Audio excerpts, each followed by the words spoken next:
नमस्कार मित्रांनो, DC मशीनमध्ये फील्ड आणि आर्मेचर वळण रेझिस्टन्स कसे मोजायचे या व्यायामामध्ये आपले स्वागत आहे.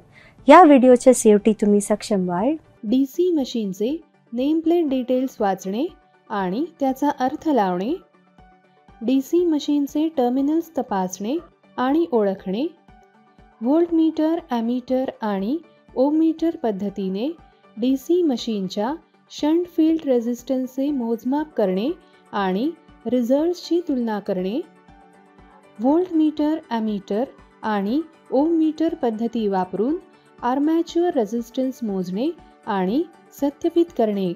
हा अभ्यास करण्यासाठी इक्विपमेंट्स आणि मटेरियल्स गोळा करूया.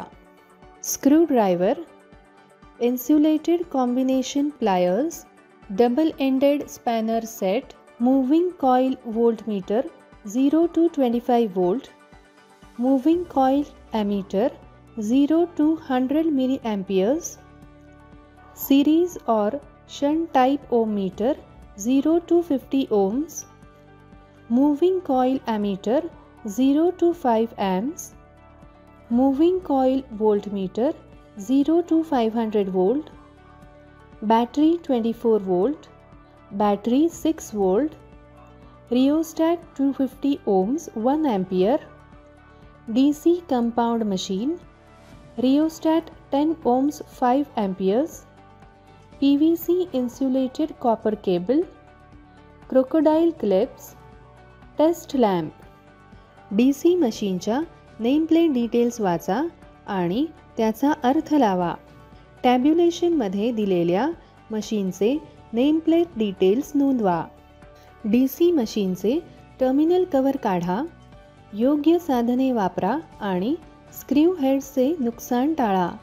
स्क्रूजला ट्रेमध्ये ठेवा. 4 टर्मिनल्समधील टर्मिनलच्या कोणत्याही 2 जोड्यांमध्ये मल्टीमीटर प्रोब ठेवा आणि मल्टीमीटरमध्ये बीप साऊंड येतो तेव्हा वाइंडिंगची जोडी ओळखा. जोड्या शोधल्यानंतर मल्टीमीटरला कमी रेझिस्टन्स मोडवर सेट करा आणि जोड्यांमध्ये टर्मिनल ठेवा.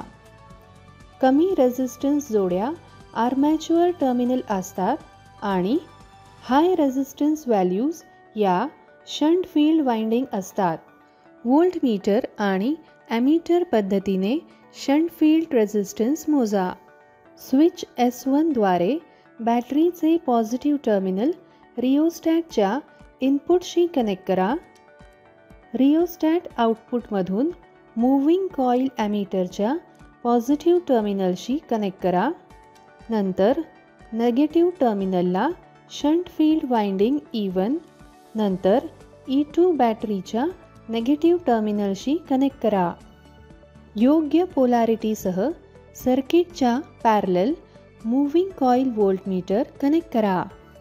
स्विच S1 बंद करून सर्किट ऑन करा आणि रिओस्टॅट समायोजित करून ॲमीटरमध्ये 20 mA मिळवा. टॅब्युलेशनमध्ये व्होल्टमीटर आणि मिली ॲमीटर रीडिंग वाचा आणि रेकॉर्ड करा. रिओस्टॅटमध्ये बदल करून 40, 60, 80 आणि 100 मिलीॲम्प सारख्या भिन्न मूल्यांसाठी ॲमीटर सेट करा आणि टेबलमधील व्होल्टमीटर रीडिंग नोट करा. सर्किट ऑफ करा आणि R = V/R सूत्रामध्ये व्होल्टेज आणि करंट बदलून रेझिस्टन्स व्हॅल्यू R ची गणना करा. तुम्ही व्होल्टेज आणि करंट देखील मोजू शकता आणि सर्किट डायग्रॅममध्ये दाखवल्याप्रमाणे शंट फील्ड वाइंडिंगला थेट 220 व्होल्ट DC पॉवर सप्लाय लागू करून रेझिस्टन्स व्हॅल्यू मोजू शकता. ओहममीटर वापरून शंट फील्ड रेझिस्टन्सचे मेजरमेंट. सिरीज टाईप ओहममीटर किंवा मल्टीमीटर घ्या. योग्य ओमिक रेंज निवडा आणि त्याची व्हॅल्यू योग्य रेंजवर सेट करा. हाय व्हॅल्यू रेझिस्टन्स मोजण्यासाठी सिरीज टाईप ओहममीटर वापरा. डायग्रॅममध्ये दर्शवल्याप्रमाणे मीटर लीड्स मशीनच्या शंट फील्ड टर्मिनलशी कनेक्ट करा. शंट फील्ड रेझिस्टन्सची व्हॅल्यू वाचा आणि रेकॉर्ड करा. शंट फील्ड रेझिस्टन्सची व्हॅल्यू 200 ओम्स आहे. व्होल्टमीटर आणि ॲमीटर पद्धतींनी केलेल्या मेजरमेंटसह रीडिंग्सची तुलना करा.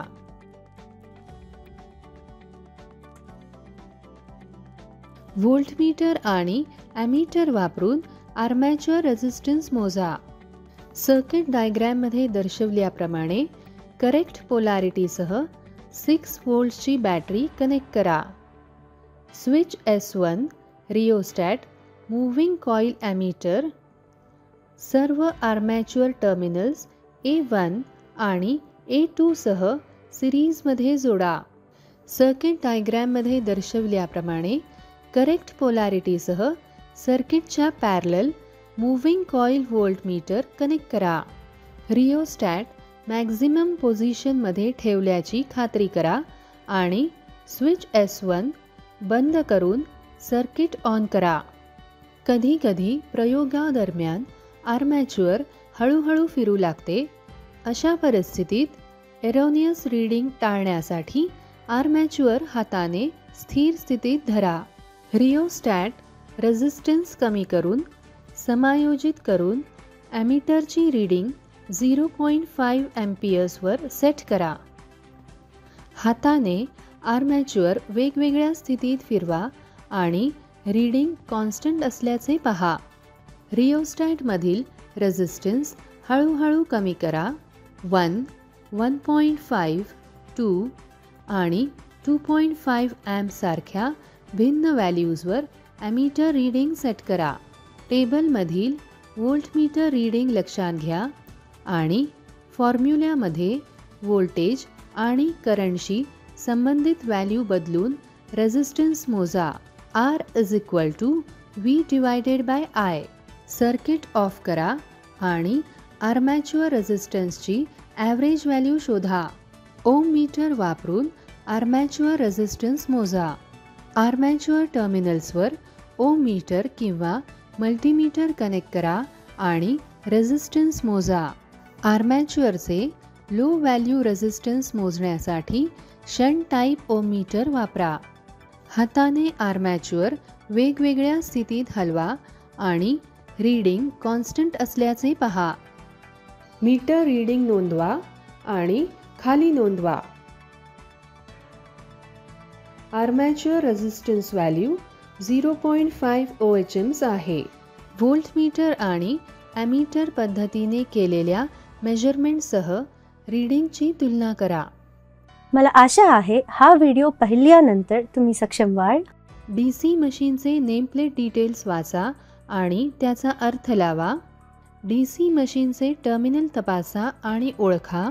DC मशीनच्या शंट फील्ड रेझिस्टन्सचे व्होल्टमीटर, ॲमीटर आणि ओममीटर पद्धतीने मोजा आणि रिझल्ट्सची तुलना करा. व्होल्टमीटर, ॲमीटर आणि ओममीटर पद्धती वापरून आर्मॅच्युअर रेझिस्टन्स मोजा आणि व्हेरीफाय करा. हे DC मशीनमध्ये फील्ड आणि आर्मेचर वळण रेझिस्टन्स कसे मोजायचे या व्यायामाची समाप्ती होते. पुढच्या सत्रात भेटूया. धन्यवाद.